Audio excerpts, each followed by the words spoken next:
Good morning. Let's take a look at yesterday. How did you get on your own? Another both teams to score pattern for Brentford and Wolves yesterday.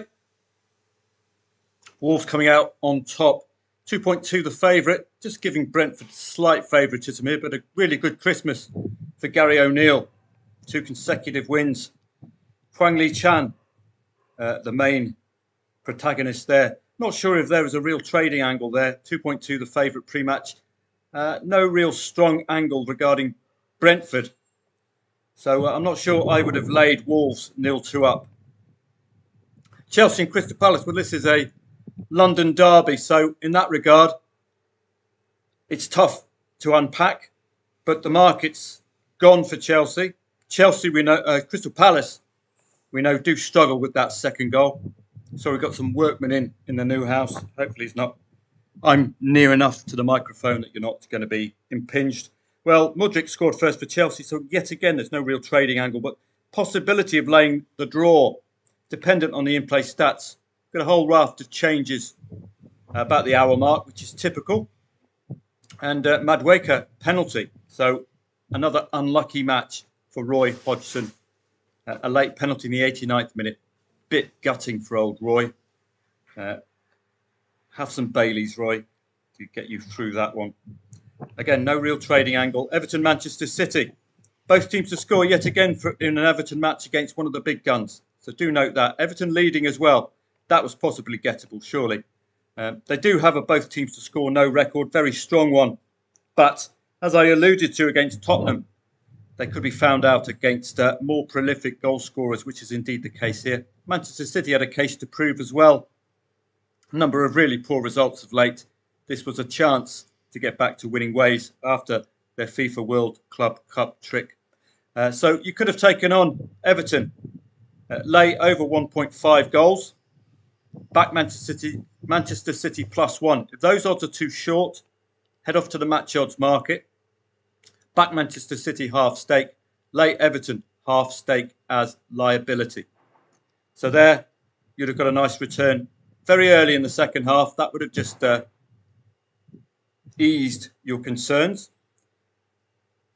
A penalty for the second goal and an 86-minute winner is not emphatic Manchester City performance. It's again a sign that Everton really good defensively, but tad unlucky to have conceded a penalty there at 1-1. Calvert-Lewin coming on and Moise Kean coming on. So obviously going for the win late on. And I suppose just managing the side over this busy schedule. So arguably there was a play there in the Everton-Man City match if you favoured Manchester City. In the Belgian Jupiler League, well, it was much of a muchness there again. 2.55 the favourite, 2.38 the favourite. Very tough match to unpack, but Anderlecht have been in excellent form. I don't think there was any real trading angles unless you looked at taking on the 0-0 second half in the Standard Liège Sint-Truiden match. And how would you look at that? Well, use Microsoft Edge to start with and go off to soccerstats.com. And you can get a quick look at whether these sides are gettable. Standard Liège, well, the match has already flown. But we can have a look at each team, or at least one of the teams, to just determine whether there will be an angle second half. You've had 2 recent 0-0s in half-time matches at Standard Liège. Well, sorry, that was yesterday. But the last one ended up 0-0, so that was not very good at all. But one prior to that at home ended up 1-0. We've got dogs next door again. Oh, boy. That's going to be fun for my stay. No defeat in 8 at home, so depending on who scored first, of course, a 0-0 is no defeat as well.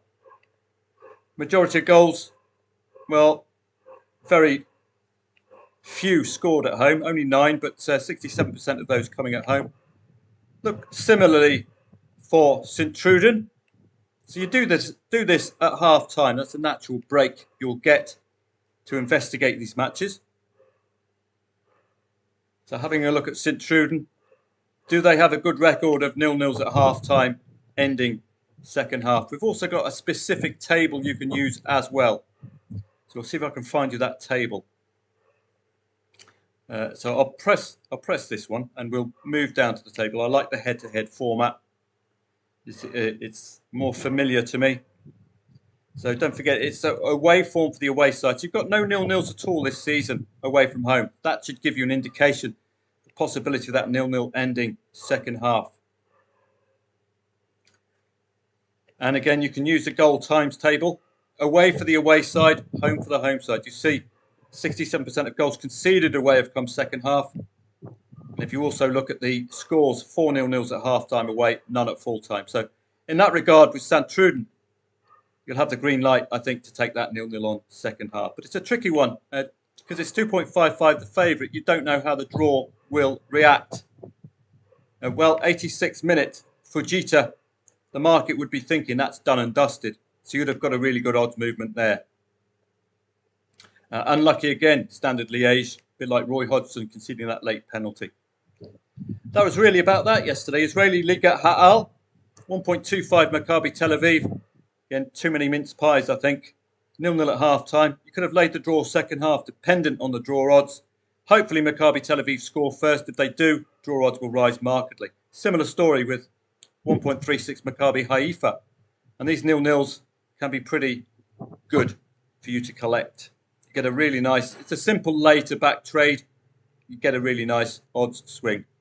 The Scottish Premiership, well, a couple of matches postponed, maybe down to weather issues. Livingston and St Johnstone, 0-0, 2.3 the favourite. Not necessarily going to take that on. 2.75 the favourite, 2.6 the favourite. Really not a night to be getting involved in the SPL. On to today, and it's very quiet indeed. You won't be hearing anything from me today. It's only 2 matches. I'm sure you can admirably cope on your own. I'm certainly not staying up till about 2:30 in the morning, my time, just to do 2 matches. I'm sure you'll understand. That's about it. So let's have a look. We've got 2.63 the favourite, well, 2.5 the favourite, but we do have a pervading both teams to score angle. So we've got the research. Well, it's not here just yet.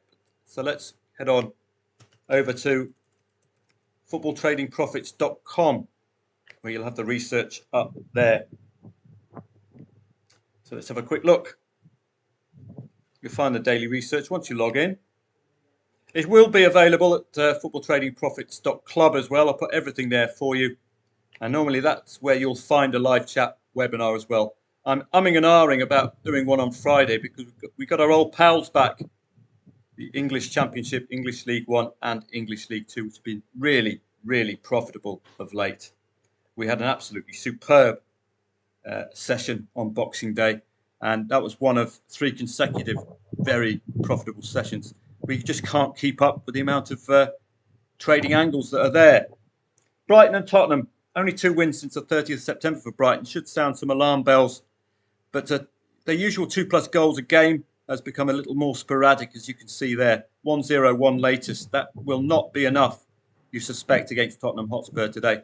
Both teams to score has come in every single match, bar that 1 loss away. I think it was against Arsenal.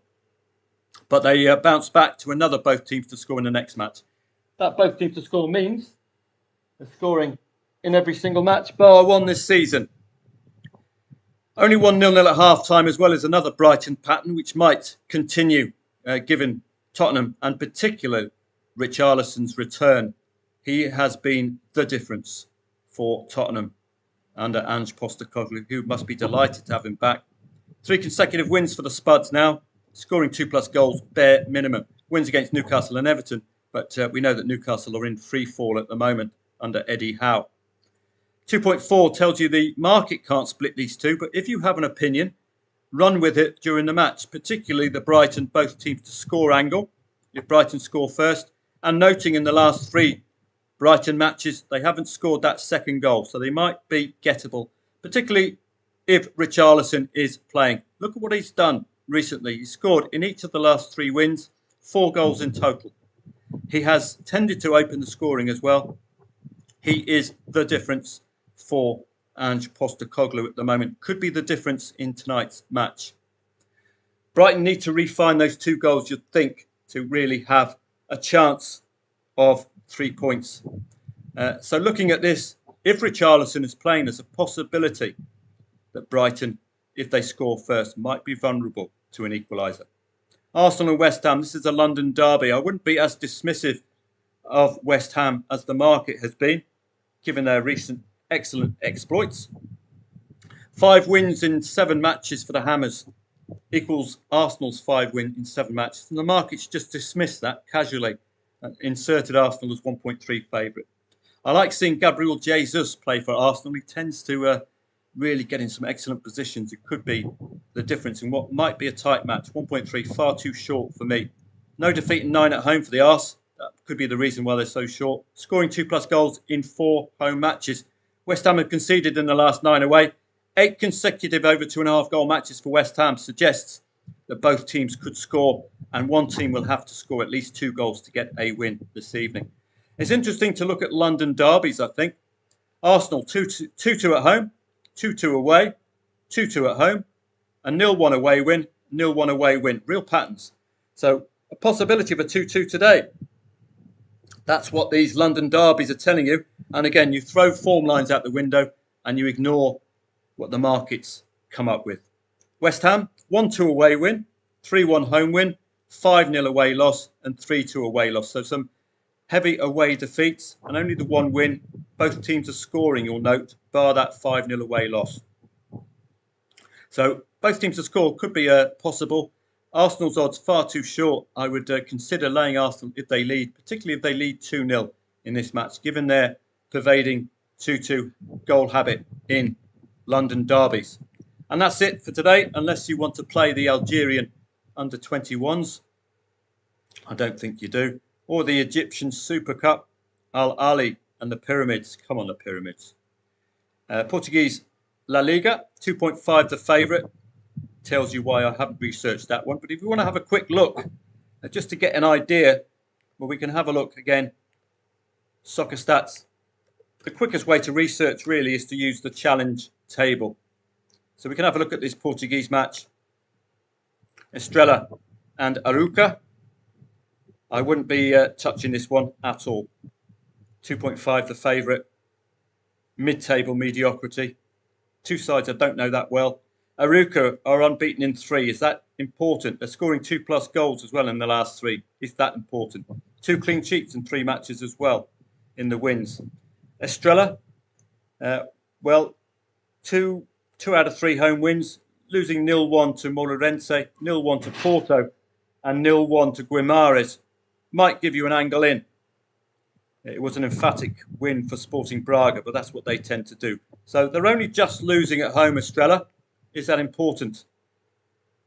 So as you can see, this is what you'll see with 2.5 the match, the favourite. Very hard to get an angle in. You can make as equal an argument for both sides, or you can make as equal an argument for avoiding both sides. No draw in 7 at home, no draw in 4 away. That might be something for you to go to war with at the beginning of the second half if it's a draw.